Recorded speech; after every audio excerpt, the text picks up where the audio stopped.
الحمد لله نحمده ونستعينه ونستغفره ونؤمن به ونتوكل عليه ونعوذ بالله من شرور أنفسنا ومن سيئات أعمالنا من يهده الله فلا مضل له ومن يضلله فلا هادي له ونشهد أن لا إله إلا الله وحده لا شريك له ونشهد أن محمدا عبده ورسوله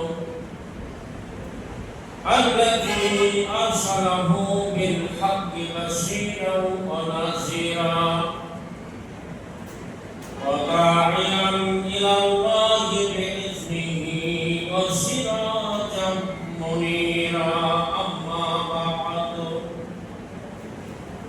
فأعوذ بالله من الشيطان الرجيم بسم الله الرحمن الرحيم وقال إني ذاهب إلى ربي سيهدين ربي هب لي من الصالحين فبشرناه بغلام حليم فلما بلغ معه السعي قال يا بني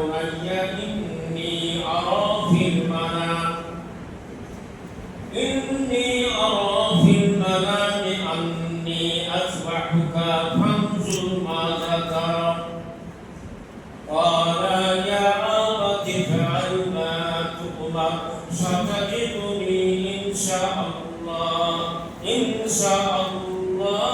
من الصابرين فلما أسلما وتله للجبين وناديناه أن يا إبراهيم قد صدقت الرؤيا إنا كذلك نجزي المحسنين إن هذا لهو البلاء المبين وفديناه بذبح عظيم وتركنا عليه في الآخرين سلام على إبراهيم আমার জানাজা পড়াইব যে জন সে যেন হইব আপনজন আমার জানাজা পড়াইব যে জন সে যেন হইব আপনজন সকালে বা বিকালে দুপুর কিংবা রাইতে মাইতিয়া বলল আমার বন্ধু সজন আমার জানাজা পড়াইব যে জন সে যেন হইব আপনজন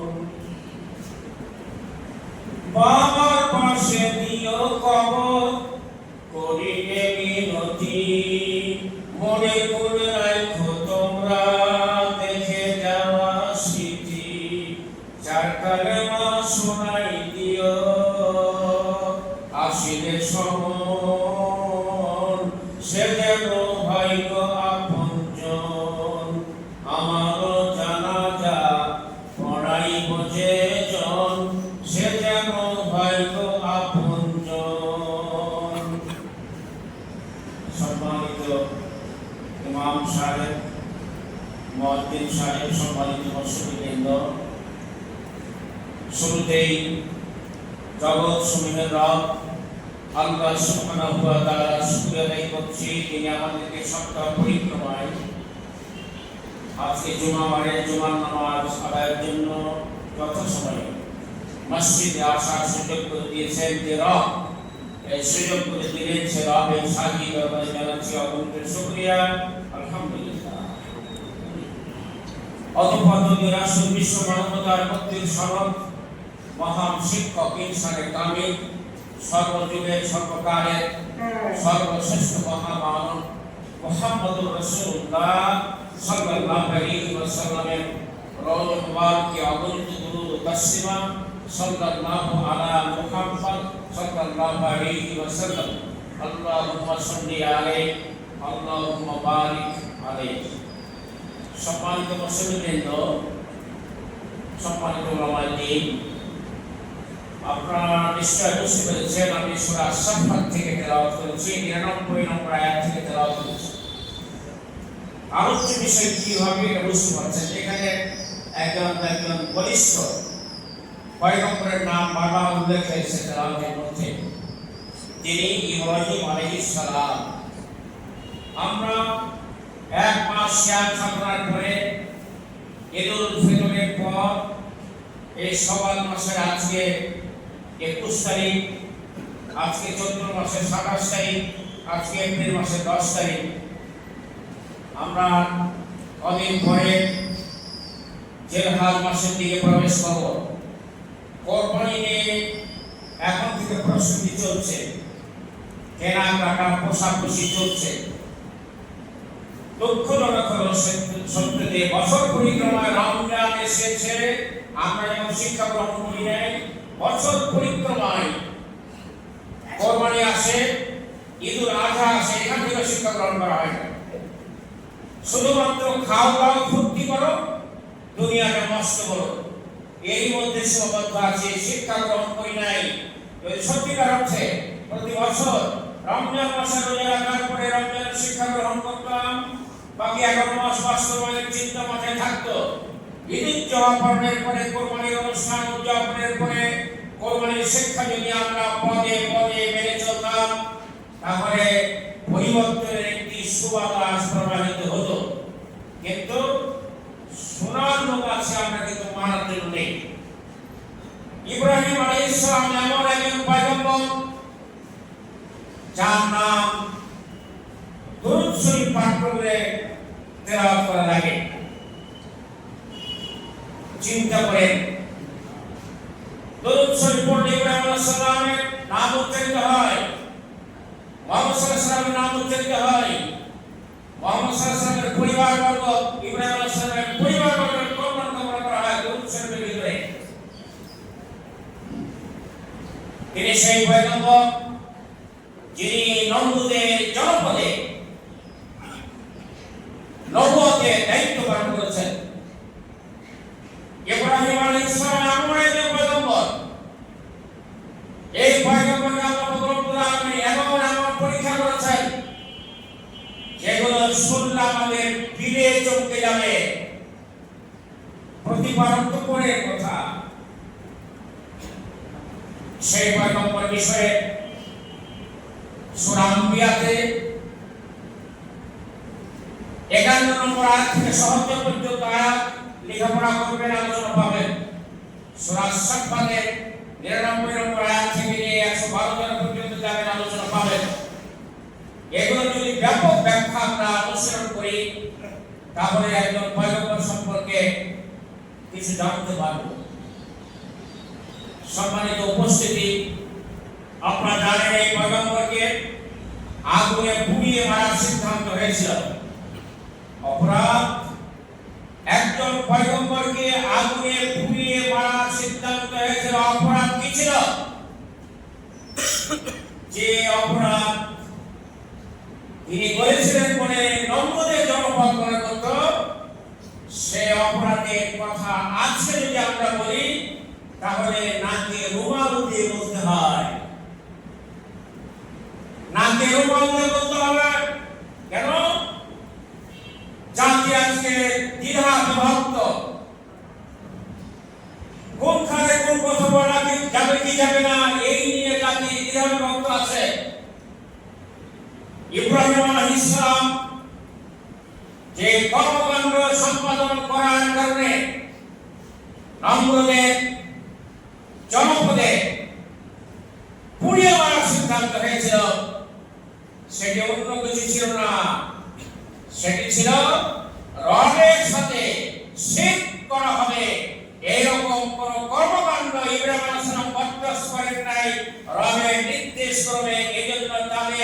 সেই সমস্ত কর্মকাণ্ডে যেগুলো মডেল ছিল এগুলোকে উনি পরিষ্কার করে দিয়েছেন। জানেন ওই সময় বার্ষিক উৎসব হতো, এখন যেমন হয়। এই উৎসব হয়েছিল ইসলাম বিরোধী। ইব্রাহিম আলাইহিস সালাম যখন এই উৎসবের কথা শুনলেন মন খারাপ হলো, ঘরে বসেছিলেন। সমবয়সীরা এসে উৎসবে যাওয়ার জন্য দাওয়াত দিলেন। তিনি বললেন, ইব্রাহিম আলাইহিস সালাম যা বলছিলেন তিনি কি বলছেন? ফাকালা ইন্নী সাকিম, আমি অসুস্থ, যাব না। শারীরিকভাবে তিনি অসুস্থ ছিলেন না? ছিলেন না। তাহলে অসুস্থ বললেন, তাহলে কি একজন পয়গম্বর মিথ্যা কথা বললেন? না, তাও বললেন। তাহলে অসুখ দুই রকমের, শারীরিক অসুখ, মানসিক অসুখ। মানসিক ব্যাধি, মানসিক অসুখ। ইব্রাহিম আলাইহিস সালাম যেহেতু ওই মূর্তি পূজা এগুলো পছন্দ করেন না, এই কারণে তিনি অসুস্থতার কথা উল্লেখ করেছিলেন। আল্লাহ রাব্বুল আলামিন ওই কথা বর্ণনাকারী কোট করে দিয়ে বলে দিলেন, ফাকালা ইন্নী সাকিম। ইব্রাহিম আলাইহিস সালাম বলেছেন আমি অসুস্থ, জানেন। তারপর ওরা ওদের লড়াই গিয়েছিল পুরোহিতদের সেই ঘরের মধ্যে ইব্রাহিম আলাইহিস সালাম যা ঘটনা ঘটিয়েছিলেন, কোরআনুল কারীমে মহানবী মুহাম্মদুর রাসূলুল্লাহ সাল্লাল্লাহু আলাইহি ওয়াসাল্লামের মাধ্যমে আমাদের কাছ পর্যন্ত পৌঁছে গিয়েছে। কিয়ামত পর্যন্ত এটা অব্যাহত থাকবে। তিনি সবকে ভেঙে চুরমার করে দিলেন, কিছুই রাখেন। ওরা মেলা সেরে এসে যখন দেখলো যে সব চুরমার করে দেওয়া হয়েছে, ঘটনা ঘটলো কে? ওই যে দাওয়াত দিতে আসলে চলো যাই বেলায় যাই নাই, অসুস্থ ছিল দিতে সন্দেহ হতি ইব্রাহিম আলাইহিস সালামের দিকে। ইব্রাহিম আলাইহিস সালামকে গ্রেফতার করা হলো। এখন গ্রেফতার করলে মানুষ বেশি বুঝে। ইব্রাহিম আলাইহিস সালামকে আটক করা হলো, ইব্রাহিম আলাইহিস সালামকে রিমান্ডে নেওয়া হলো, জিজ্ঞাসাবাদের জন্য তাকে নেওয়া হলো। জিজ্ঞাসাবাদের বিষয়ে কোরআনে বিস্তারিত আলোচনা আছে। সূরা আম্বিয়া ভালো করে দেখবেন 50 নম্বর আয়াত থেকে 70 পর্যন্ত আলোচনা আছে। জিজ্ঞাসাবাদের জবাব যথাযথভাবে একজন পয়গম্বর দিয়েছেন। যা দিয়েছিলেন আল্লাহ রাব্বুল আলামিন কোরআন নাযিল করে আমাদেরকে তা জানিয়ে দিলেন মুহাম্মদুর রাসূলুল্লাহ সাল্লাল্লাহু আলাইহি ওয়াসাল্লামের মাধ্যমে। তারা যখন নিশ্চিত হলো যে ইনি এই কাজ করেছেন, তাহলে তাকে চূড়ান্ত পর্যায়ে একটা শাস্তির ব্যবস্থা করতে হবে। এজন্য নমরুদের মন্ত্রী পরিষদে মতামত চাওয়া হয়েছিল। বিভিন্ন জন বিভিন্ন মতামত দিয়েছিল। কেউ বলেছিল দেশ থেকে তাড়িয়ে দিতে হবে, কেউ বলেছিল হত্যা করে দেওয়া হবে। তারা সর্বশেষ সর্বসম্মত সিদ্ধান্তে একমত হয়েছিল যে তাকে পুড়িয়ে মারতে হবে। এই কারণে যে এইরকম আস্ফালন যাতে আগামী দিন আর কেউ না দেখায়, এজন্য দৃষ্টান্তমূলক শাস্তি দেওয়ার সিদ্ধান্ত নিয়েছিল। ইব্রাহিম আলাইহিস সালামকে পুড়িয়ে মারানো কোনো গল্প নয়। এটি জাতির লোককে অক্ষরে অক্ষরে জানতে হবে, শিক্ষা গ্রহণ করে নিজেদের বর্তমান সময়ে প্রতিপালন করার সিদ্ধান্ত গ্রহণ করতে হবে। সম্মানিত উপস্থিতি মৎস্যজীবৃন্দ, নমরুদের মন্ত্রী পরিষদ কি সিদ্ধান্ত দিল? সিদ্ধান্ত দিল যে সিদ্ধান্ত দিয়েছে আল্লাহ রাব্বুল আলামিন, সেটাও কোরআনে কোট করে দিয়ে বললেন, ক্বালু লাহু বুনিয়ানান ফাআলকাহু ফিল জাহিম। নমরুদের মন্ত্রী পরিষদ বলল, এর জন্য একটা অগ্নিকুণ্ডলী তৈরি করো। ক্বালু লাহু বুনিয়ানান, প্রাচীর বেষ্টনী তৈরি করো, সেখানে আগুনের ব্যবস্থা করো, আগুনকে প্রজ্বলিত করো এবং ফাআলকাহু ফিল জাহিম, এবং তাতেই তাকে নিক্ষেপ করো। মৎস্যজীবৃন্দ, এই কথা খুতবায়, বক্তৃতায়, জালসায় বলা যত সহজ, বাস্তবতা যার জীবনে এটা ঘটেছিল, তিনি মুহাম্মদুর রাসূলুল্লাহ সাল্লাল্লাহু আলাইহি ওয়াসাল্লামের আগের পয়গম্বর ইব্রাহিম আলাইহিস সালাম। আগে বলেছি যে দুরূদ ইব্রাহিম নামে আমরা দুরূদ পাঠ করি, সেই পয়গম্বর এটা ভিকটিম ছিলেন। তারা ইব্রাহিম আলাইহিস সালামকে পুড়িয়ে মারার জন্য আগুনকে এতটা প্রজ্বলিত করেছিল যে স্বাভাবিকভাবে করে ধরে আগুনে ফেলে দেবে, এটা তারা পারে নাই। বিশেষ যন্ত্র তৈরি করে চরকি বানিয়ে চরকিতে বেঁধে কি নির্যাতন করা হয়েছিল একজন পয়গম্বরকে চিন্তা করতে পারেন। আজকে আমাদের কারবারে পুরে ছড়িয়ে মারার সাহস কেউ পায় না, তারপর আমরা জান্নাতে যাওয়ার ধান্দাবাজি করছি। এখনো কেউ কথা বলতে পারে নাই এই জনপদে, অথচ একজন পয়গম্বরকে আগুনে ফেলার জন্য বাধা হয়েছে। যেমন চড়কে বাধা হয়েছে, চড়কে বিশাল লম্বা পাশে আগুনে বেঁধে দিয়ে পয়সা বাইন্ধা একজন পয়গম্বরকে একজন মানুষকে বেঁধে দিয়ে ঘুরিয়ে ঘুরিয়ে ফেলে দেওয়া হয়েছে নমরুদের জনপদের সেই অগ্নিকুণ্ডলিতে। তিনি সেই পয়গম্বর যিনি ইব্রাহিম আলাইহিস সালাম। জাতির লোক কোরআনকে উপেক্ষা করে জীবন পরিচালনার সিদ্ধান্ত গ্রহণ করেছে। অথবা নাম কোরআন মানে কোরআন কতটুকু মানে এটা ময়দানে টের পাওয়া যায়। কোরআন কতটুকু জানি এটা ময়দানে টের পাওয়া যায়। কোরআন বাস্তবায়নের চিন্তা মাথায় কতটুকু আছে ময়দানে টের পাওয়া যায়। এটা মসজিদে প্রমাণ হবে না, ঈদের মাঠে প্রমাণ হবে না, জানাজার মাঠে প্রমাণ হবে না, জালসার মাঠে প্রমাণ হবে না, মিলাদ মাহফিলে প্রমাণ হবে না। এগুলো বাস্তব ময়দানে প্রমাণ হবে।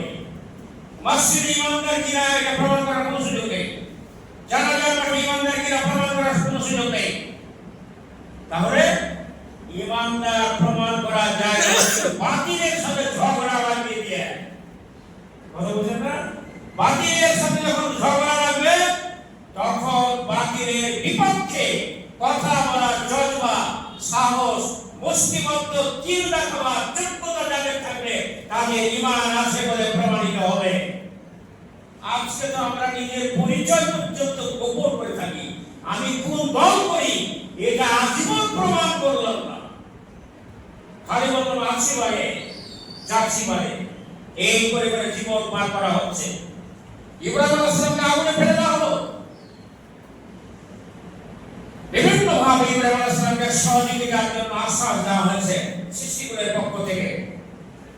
তিনি এটা গ্রহণ করেন নাই। কেন করেন নাই? তার সুস্পষ্ট জবাব, তিনি কোন অন্ধ বা বধির রবের ইবাদত করেন না। যে রব দেখেন না, শুনেন না, এরকম রবের ইবাদত করেন না। সেই রবের ইবাদত করেন যিনি দেখেন এবং শুনেন। আল্লাহর মনোনীত একজন পয়গম্বর, আল্লাহ সব দেখছেন আর সাহায্য করবেন না, অন্যের কাছে সাহায্য নেবেন, এই আকীদা, এই ঈমান ইব্রাহিম আলাইহিস সালামের ছিল না। তার ঈমানই ছিল আল্লাহর প্রতি। কেমন ঈমান? বলো আমানতু বিল্লাহ সুম্মা ইসতাকিম। বলো আল্লাহর প্রতি ঈমান আল্লাহ তোমার দৃঢ় থাকো, দাঁড়িয়ে থাকো, মজবুত থাকো। কেমন ঈমান? আর আমাদের ঈমান, আমাদের ঈমান যদি পুলিশে ধরে, মনে করে পুলিশে ধরলো, সাথে সাথে মামাকে ফোন দিলে মামা পুলিশে ধরে ছোট গিরাতে যদি বাড়ি মারে, যে মামা গিরাতে মারছে বাঁচাও, এই আমাদের ঈমান। এই ঈমান দিয়ে অতীতের উদাহরণের মাধ্যমে যারা ক্ষতিগ্রস্ত হয়েছে তাদের সামনে দাঁড়িয়ে হাসরের ময়দানে লজ্জায় মাথা নুইয়ে গেল আমাদের। আমরা তো ভেটকিবাজি করছি, আজকে নাটক করছি। এই নাটক আল্লাহ বুঝেন, আল্লাহ জানেন। কাজে আমাদের ঈমানকে শানিত করতে হবে, ঈমানকে একেবারে নির্ভেজাল করতে হবে। ভেজালযুক্ত ঈমান নিয়ে আমাদের সলে বিল্ডিং তৈরি হবে না। মুসলমানদের, আমি যে কথাটি আপনাদের নিয়ে যেতে চাই সংক্ষেপে, ইব্রাহিম আলাইহিস সালামকে আগুনে ফেলে দেওয়া হলো। নমরুদের জনপদ দেখছে যে হ্যাঁ ফেলে দেওয়া হয়েছে, কিন্তু পুড়ে না। قُلْنَا يَا نَارُ كُونِي بَرْدًا وَسَلَامًا عَلَى إِبْرَاهِيمَ। সূরা আম্বিয়াতে আল্লাহ বললেন, 59 নম্বর আয়াতে আল্লাহ বলে দিলেন যে আল্লাহ বললেন, হে আগুন, ইব্রাহিম আলাইহিস সালামের জন্য নিরাপদ হয়ে যাও, শান্তিদায়ক হয়ে যাও। ইয়া নারু কুনি বারদাও ওয়া সালামান আলা ইব্রাহিম। ইব্রাহিম আলাইহিস সালামের ব্যাপারে আগুনকে বলে দেওয়া হয়ে যাও। ঠান্ডা হলেও তো সমস্যা। কেমন সমস্যা হয়? যখন ঠান্ডা গেছে মাঝে মাসে তখন তো টের পায় ঠান্ডাও শাস্তি, ঠান্ডাতেও কষ্ট পায়। নিরাপদ ঘর আদেশ করা হয়েছে রবের পক্ষ থেকে। আগুনও সৃষ্টি করেছেন আল্লাহ, আগুনকে বলে দিলেন নিরাপদ হয়ে যাও।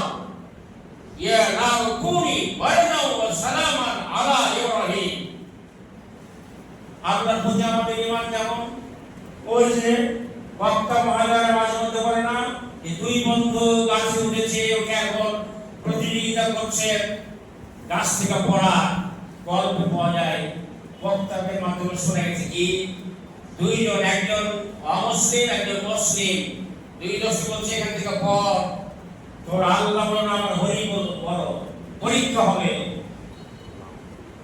মুসলমান একটু চালাক, তো বলছে তুই আগে পড়। ও যখন হরি বলে পড়ে গেছে, যে দৌড় দিয়ে দিয়েছে একটা, কিছুই হয় নাই। এখন ও গাড়ি বসে চিন্তা করে হরি বলার পর চলে গেল পার হয়ে, তাহলে আমারটাকে ঠিক নেই। ঘটনা হরি বলে যদি তোমার পা না ভাঙে তাহলে কাম অর্ধেক ঠিক থাকে। আমি এখন কি করি, এই সিদ্ধান্ত নিয়ে ভুগতে ভুগতে আমি দুটাই করে দেবো। কোনটা করবে? আল্লাহ হবো, হরিও হবো। এবার দুটাই করে জাম মেরেছে, একেবারে পা হয়ে গেছে। বুঝছেন না? আমরা দুই দিকে আছি, ইসলামের পক্ষে আছি, ইসলামের বিপক্ষে আছি। ইসলাম কায়েম হতে চাই, ইসলামের হাতকে আছে। এই অবস্থায় জীবন যাপন করে কবরে গেলে অবস্থা ভালো হবে না। ইব্রাহিম আলাইহিস সালামকে আল্লাহ আগুনের মধ্যে থেকে বাঁচিয়ে নিলেন। সেখান থেকে উঠে আবার নমরুদের কাছে দাওয়াত দিলেন। চিন্তা করেন দাওয়াত কাকে বলে, কত প্রকার কি কি। আমরা তো দাওয়াত দেব না, এই উপজেলায় সবচেয়ে মাগায়া লোক, মাগায়া মানে শক্তিশালী, ওকে দাওয়াত দেওয়া যাবে না। ওর কাছে যাওয়ার জন্য দাওয়াত দিয়ে ভালো করে কান খুলে শোনেন। দাওয়াতের নির্দেশনা, দাওয়াতের পদ্ধতি কোরআন থেকে, রাসূলুল্লাহর হাদিস থেকে গ্রহণ করতে হবে। মুসা আলাইহিস সালামকে আল্লাহ বলেছেন, মুসা আলাইহিস সালাম কি বলছেন শুনেন, ইযহাব ইলা ফিরআউন ইন্নাহু তাগা। মুসা আলাইহিস সালাম আল্লাহ বলেছেন যাও ফিরআউনের কাছে। কার কাছে? ফিরআউনের কাছে। চিন্তা করে ফিরআউন খোদাতুল শাসক, মুসা আলাইহিস সালামের জনপদে। আল্লাহ বলছেন যে যাও তার কাছে। এই ফিরআউনের কাছে সে সীমা লঙ্ঘন করেছে, বাড়াবাড়ি করছে, খোদা দ্রোহিতা করতেছে। চিন্তা করে তাহলে ওখান থেকে কি মেসেজ পাওয়া গেল? এখান থেকে মেসেজ পাওয়া গেল এই উপজেলায়, এই জেলায় সবচেয়ে শক্তিশালী লোক যাকে মনে করে এটাই সবচেয়ে জোরালো লোক, আইনটা লোক, ওর কাছে দাওয়াত নিয়ে যেতে হবে। তাহলে সুন্নাত পাগল হবে। দাওয়াতে অনেক প্রকার আছে, দাওয়াত দেওয়ার অনেক পদ্ধতি। উদউ ইলা সাবিলি রাব্বিকা বিল হিকমাতি ওয়াল মাউইজাতিল হাসানা। দাওয়াতের এই কর্মকৌশল এই আয়াতের ব্যাখ্যা থেকে আপনি চিঠির মাধ্যমে দাওয়াত দেন, একসেট বই পড়ে দাওয়াত দেন, ওকে প্রতিদিন চা খাইয়ে দাওয়াত দেন, সপ্তাহে একবার খাইয়ে দাওয়াত দেন, মাসে খাইয়ে দাওয়াত দেন। দাওয়াতের অনেক কৌশল আছে, কিন্তু আপনাকে দাওয়াত দিতে হবে, আমাকে দাওয়াত দিতেই হবে, তিনি যত বড় বাহাদুর হোক না কেন। আমরা সস্তা জায়গায় দাওয়াত দেবো, যদি দেখি না ওখানে গেলে ভেজাল লাগবে, বাইপাস মানে ওটা যাবে না। কোরআন থেকে শিখলাম, পয়গম্বর আল্লাহ বলেছেন যাও ফেরাউনের কাছে, ও সীমা লঙ্ঘন করেছে। আজকে যারা সীমা লঙ্ঘন করে সমাজ ব্যবস্থায়, মহল্লায় মহল্লায়, পাড়ায় পাড়ায় আশেপাশে জীবন যাপন করছে, সীমা লঙ্ঘন করে, কোরআন মানে না, অত দাওয়াত দিতে হবে সাহসিকতা নিয়ে, কোরআন থেকে শিক্ষা গ্রহণ করে। ইব্রাহিম আলাইহিস সালাম আবার দাওয়াত দিলেন, আগুন থেকে উঠে নমরুদের লোকেরা চোখ খুঁজে দেখে, ভালো করে আছে, ঠিক আছে তো, মানে ওই আগুনে ফেলে আসলো, বলে ঠিকই তো আছে, কিন্তু আবার আগুনের মধ্যে থেকে চলে আসছে। কাকে বাবা আমরা নেই, নমরুদ কোথায় কথা বলতে রাজি নেই। সেখান থেকে ইব্রাহিম আলাইহিস সালাম রওনা দিলেন। অকালা ইন্নী জাহিবুন ইলা রাব্বি সাইয়ানি। যে জনপদ দাওয়াত গ্রহণ করবে না সেখানে হিজরত করে যান, যেখানে বাকি আছে ওখানে দাওয়াত দিতে হবে। এক জায়গায় বসে করে গেলে হবে না। মনে করে একজন গ্রহণই করো না, বারবার দাওয়াত থাক অন্যদিকে। ইব্রাহিম আলাইহিস চলছেন, বললেন আমি আমার রবের দিকে চললাম, তিনি আমাকে সঠিক পথ দেখাবেন। ইব্রাহিম আলাইহিস বয়োবৃদ্ধ, ৮০ ঊর্ধ্ব বয়স, সন্তান সন্ততি তখন নেই। রবের কাছে দোয়া করলেন, ব্যাপক ইতিহাস সবচেয়ে উপনীত হবে, খোদবার সময় সীমিত। রব্বি হাবলি মিনাস সালিহিন ফাবাশশারনাহু বিগুলামিন হালিম। রবের কাছে প্রার্থনা, হে আমার রব, আমাকে একটা সালেহ সন্তান, নেক সন্তান দান করুন। আর আল্লাহ জবাবে বলে দিলেন, ফাবাশশারনাহু বিগুলামিন হালিম, আমি তোমাকে একটি অনুগত বাধ্যগত সন্তানের সুসংবাদ দিলাম। সূরা আশ-শাফাতে ৯৯ নম্বর আয়াত থেকে তেলাওয়াত করছি, তার তর্জমা পেশ করব। সন্তান নেই দোয়া করলেন, আল্লাহ রাব্বুল আলামিন জবাবে একটি অনুগত বাধ্যগত নেক সন্তানের সুসংবাদ দিলেন। পেলেন ইসমাঈল আলাইহিস সালামকে হাজিরা গর্ভে। আবার ইন্টারভিউ, এবার করে এটাকে রেখে আসতে হবে জনমানব শূন্য এলাকায়। চিন্তা করেন, আমি আগে বলি নাই ইব্রাহিম আলাইহিস সালামকে যে পরীক্ষাগুলো করা হয় সেটা ভাবতে আপনার ফিরে চমকে যাবে। সদ্য প্রসূত সন্তান যেটাকে বয়োবৃদ্ধ অবস্থায় দোয়া করে চেয়ে নেওয়া হলো, আবার করেন নিয়ে তার মাকে হাজরা আলাইহিস সালাম তাকে জনমানব শূন্য প্রান্তরে রেখে আসতে হবে। মহান রবের পরিকল্পনা বোঝা বড় মুশকিল। আগুনে পুড়িয়ে মারার সিদ্ধান্ত যেমন আল্লাহ ছিল না, জনমানব শূন্য মরুপ্রান্তরে তাকে এবং তার মাকে ঈসা আলাইহিস সালামকে এবং হাজরা আলাইহিস সালামকে রেখে আসা, তাদেরকে মেরে ফেলার সিদ্ধান্ত ছিল না। মক্কা মুকাররমা আজকে যেখানে অবস্থান করছে, এটার ইতিহাস। আমি যে কথা বলতে চাই সেটি হচ্ছে পয়গম্বরদের ইতিহাস। প্রতিটি শব্দে শব্দে আঙ্গুল রেখে রেখে আমাদেরকে জানার চেষ্টা করতে হবে। কিন্তু আমরা জ্ঞান অর্জনের বিষয়টিকে একেবারে সীমাবদ্ধ করে দিয়েছি। সম্প্রসারিত জ্ঞান আহরণের চিন্তা আমাদের নেই। ওই নির্বাচনে রাখা, সেখান থেকে তো আল্লাহ রাব্বুল আলামিন তাকে পাস করিয়েছেন। আবার সন্তান যখন চলাফেরা করার বয়স উপনীত হয়েছে,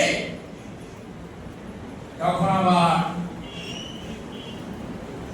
ফালাম্মা বালাগা মা'হু সা'য়া ক্বালা ইয়া বুনাইয়া ইন্নী আরা ফিল মানাম আন্নী আসমা'ু ফানজুর মাযা তারা ক্বালা ইয়া আবাতি ইফআল মা তু'মার সাতাজিদুনি ইনশাআল্লাহু মিনাস সাবিরিন। এই সন্তানকে আমরা বলতে কোরবানি করতে হবে। চলাফেরা করার বয়স উপনীত হলে আল্লাহ রাব্বুল আলামিন আবার বলেন, তোমার কলিজার টুকরাকে কোরবানি করে দিতে হবে। কিভাবে বললেন? ক্বালা ইয়া বুনাইয়া, হে আমার বৎস, ইন্নী আরা ফিল মানাম আন্নী আসবাহু, আমি স্বপ্নে দেখেছি তোমাকে জবাই করছি। পয়গম্বরদের স্বপ্ন বাস্তব সত্য। যার স্বপ্ন দেখবেন এটাই প্র্যাকটিক্যাল। স্বপ্নে দেখলে পুত্রকে জবাই করছেন, এখন জবাই করতে হবে। পুত্রকে বললেন দাঁড়িয়ে থেকে সামনাসামনি বাপ বেটা, ইয়া বুনাইয়া ইন্নী আরা ফিল মানাম আন্নী আসবাহু ফানজুর মাযা তারা, তোমার মত কি? চিন্তা করেন। ছেলেকে বলছেন তোমাকে জবে করব, রাজি? তোমার মতামত এখন ছেলের মতামত শোনেন কোরআনে। ছেলে বলে ইয়া আবাতি ইফআল মা তু'মার সাতাজিদুনি ইনশাআল্লাহু মিনাস সাবিরিন। আল্লাহু আকবার। চিন্তা করেন, হে আমার পিতা, আপনাকে যে বিষয় আদেশ করা হয়েছে, যে বিষয়ে আদিষ্ট হয়েছে, যে ব্যাপারে আপনাকে নির্দেশ করা হয়েছে, আপনি তা পালন করুন। আমাকে ধৈর্যশীলদের অন্তর্ভুক্ত পাবে ইনশাআল্লাহ। দোয়া করেছেন কি? রব্বি হাবলি মিনাস সালিহিন। জবাবে আল্লাহ বলেছেন ফাবাশশারনাহু বিগুলামিন হালিম। আল্লাহ যদি কুরবানি পশু কোরবানির রীতি জারি না করে সন্তান কোরবানির রীতি রেখে দিতেন। আর আজকে এই একবিংশ শতাব্দী 2026 সালের যে অবস্থা, যদি কোনো মাইক্রো কাটার ভাগে পড়ে যদি এবার তোকে কোরবানি হবে, তাহলে ওকে টেকনাফ ঘুরতে যেতে হবে, মানে বাড়ি এই যে 12-13 বছরের একটা কোরবানি হতো তো, এই যে চলাফেরা করার বয়স উপনীত, এই বয়সে তো ঈসা আলাইহিস সালামকে কোরবানি করার জন্য আল্লাহ কোরবানি নির্দেশ দিয়েছেন। ওই বয়সে যদি বলতেন যারা এখন অ্যান্ড্রয়েড ফোন চরমভাবে ব্যবহার করে, যে বেটা এটা তোমার খানা আজকাল বেটা, তাহলে একা খুঁজে পেতেন না। নিখোঁজ সম্পর্কিত হতো আন্তর্জাতিক টেলিভিশনে, হারিয়ে খানার বেটা কোরবানি দিতে হবে, বুঝলেন না? তাহলে একজন পয়গম্বর কি করলেন আর আমরা কোথায় আছি মিলাইতে হবে। পয়গম্বর বাতিলের বিরুদ্ধে লড়াই করে আগুনে পড়ে গেলেন, তাও সারেন্ডার করলেন না। আর আজকে আমরা হা করে কথাই বলতে পারি না, ঠিক না বলেন? বলতে পারি, হক কথা বলতে পারি, করণের কথা বলতে পারি। আবার যারা বলবে তাদের বলার জায়গা ঠিক আছে কিনা এই নিয়ে আবার টকশো হবে। আমাকে এই 4-5 দিন আগে এইখানে সকালবেলা একজন ধরছেন, যাকে দিয়েছিলাম, আমাকে বললেন যে আপনাকে একটা জিজ্ঞাসা করেন। আমার ব্যক্তিগত জীবনে প্র্যাকটিস হলো আমাকে ছোট বড় যেই প্রশ্ন করুন, প্রশ্নকারীর প্রশ্ন করা শেষ হওয়ার আগেই আমি আল্লাহর কাছে সারেন্ডার করে দিই। কেন? প্রশ্নের উত্তর দেওয়ার কোনো যোগ্যতা আমি আল্লাহ যদি আমাকে সাহায্য না করে। এজন্য কেউ প্রশ্ন করতে চাইলে সারেন্ডার টু আল্লাহ, আমি আপনার কাছে চলে যাই, আল্লাহ সাহায্য। উনি প্রশ্ন করলেন, আপনি এর মাঠে খুতবা দিয়েছিলেন, যে যে কথাগুলো আপনি বলেছিলেন, তো এইগুলা কথা কি বলছে কহা যাবে?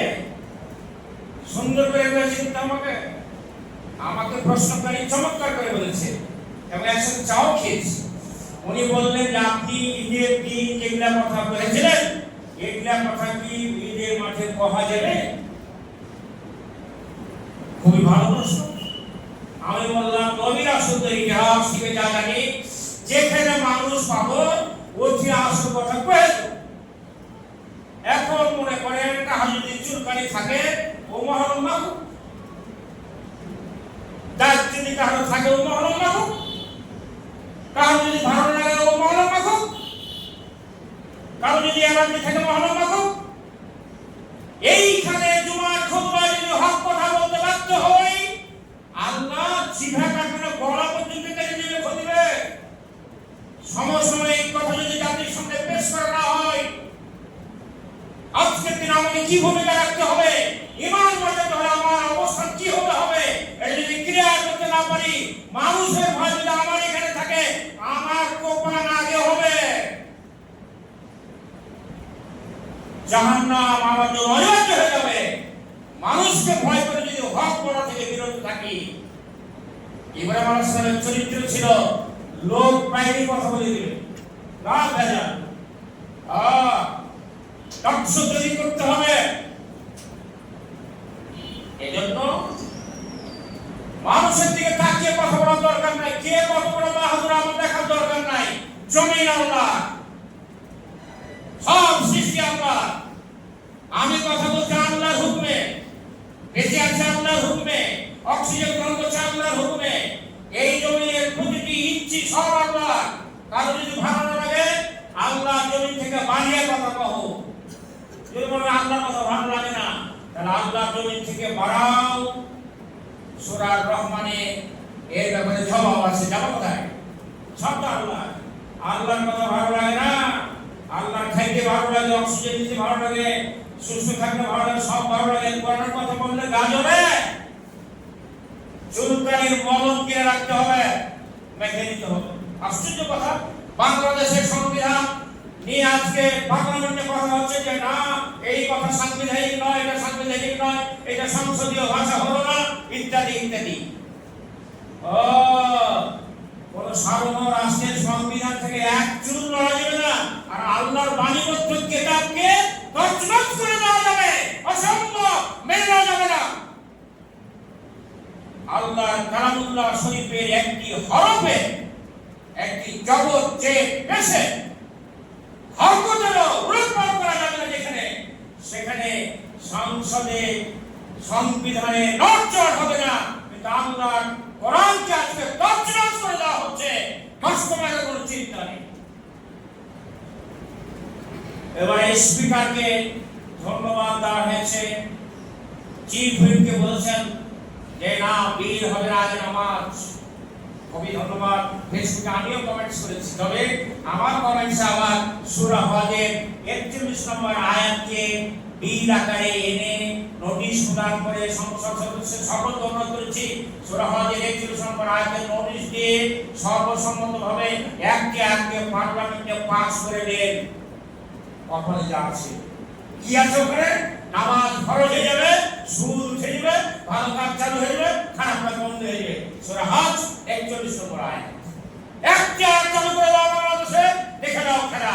ও কোরআনের পক্ষে খুবই আছো, কিন্তু একটা চালু করতে চাইলে বলো না, হবে না, তাহলে তুমি কোরআনের চরম বিরোধী।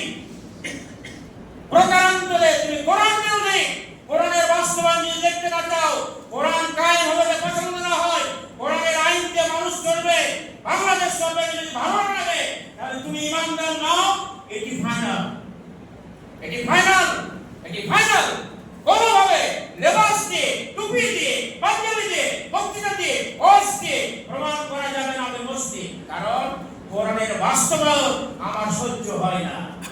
এই জন্য সম্মানিত মুসলিমরা আসুন, আমরা কোরআন অধ্যয়ন করি ঈমানকে বাঁচিয়ে রাখার জন্য, টিকে রাখার জন্য, ঈমানের আলোকে আমাদের সড়কে টিকে রাখার জন্য কংক্রিট ঈমানদার হতে হবে। যে ঈমানদার কারো কাছে মাথা নত করবে না, ওয়ালা ইয়াখশা ইল্লাল্লাহ, আল্লাহ ব্যতীত কাউকে ভয় করবে না। আল্লাহ রাব্বুল আলামিন এই যে কোরবানির মাস আসছে আগামীতে, আমরা এখন থেকে যে মানসিকভাবে প্রস্তুতি গ্রহণ করি, এই জনপদে যে ভূখণ্ডে আমরা বাস করছি কোরআনের রাষ্ট্র প্রতিষ্ঠার পক্ষে অবস্থান নেব। এতে কপালে যা হবে, চাকরি থাক নেই চলে যায়, মাতব্বরি থাক নেই চলে যায়, ইমামতি থাক নেই চলে যায়, জমিদারি থাক নেই চলে যায়, কোরআনের পক্ষে অবস্থান নিতে হবে। আল্লাহ রাব্বুল আলামিন আমাদের সকলকে ঈমানকে মজবুত করে সৎ আমলের বিল্ডিং তৈরি করতে আল্লাহ রাব্বুল আলামিন আমাদের সকলকে সাহায্য করুন। ইব্রাহিম আলাইহিস সালামের প্রতি বারবার দরুদ প্রেরণ করছি, সেখান থেকে শিক্ষা গ্রহণ করতে হবে, ভালো করে ইতিহাস জেনে নিতে হবে। আল্লাহ রাব্বুল আলামিন এগুলোকে জেনে নিয়ে আগামী দিনগুলোতে ইসলামের উপর দাঁড়িয়ে থেকে বচ্চনাকে যেন আল্লাহ মসৃণ করে দেন, এই আশাবাদ ব্যক্ত করছি। সবাই বলুন আমিন, আল্লাহুম্মা আমিন। আল্লাহুম্মা আহইয়ানা আলাল ইসলাম ওয়া তাওয়াফানা আলাল ঈমান। হে আল্লাহ, তুমি আমাদের এই ফরিয়াদকে কবুল করো। বাংলাদেশের জনপদে অতি দ্রুততম সময়ে ইসলাম প্রতিষ্ঠার পরিবেশ করে দেওয়ার জন্য সকল জনগণকে ইসলামের পক্ষে আসার সুযোগ সৃষ্টি করে দাও, এই আশাবাদ ব্যক্ত করছি। আমিন, আল্লাহুম্মা আমিন। আউযু বিল্লাহি মিনাশ শাইতানির রাজীম। বিসমিল্লাহির রাহমানির রাহিম। ফি জান্নাতি ইয়াতাশাআলুন আনিল মুজরিমিন মা সালাকাকুম ফি সাকার قالوا لم نكن من المصلين ولم نكن نطعم المسكين اللهم صل على محمد وعلى ال محمد كما صليت على ابراهيم وعلى ال ابراهيم انك حميد مجيد اللهم بارك على محمد وعلى ال محمد كما باركت على ابراهيم وعلى ال ابراهيم انك حميد مجيد سبحان ربك رب العزة عما يصفون وسلام على المرسلين والحمد لله رب العالمين.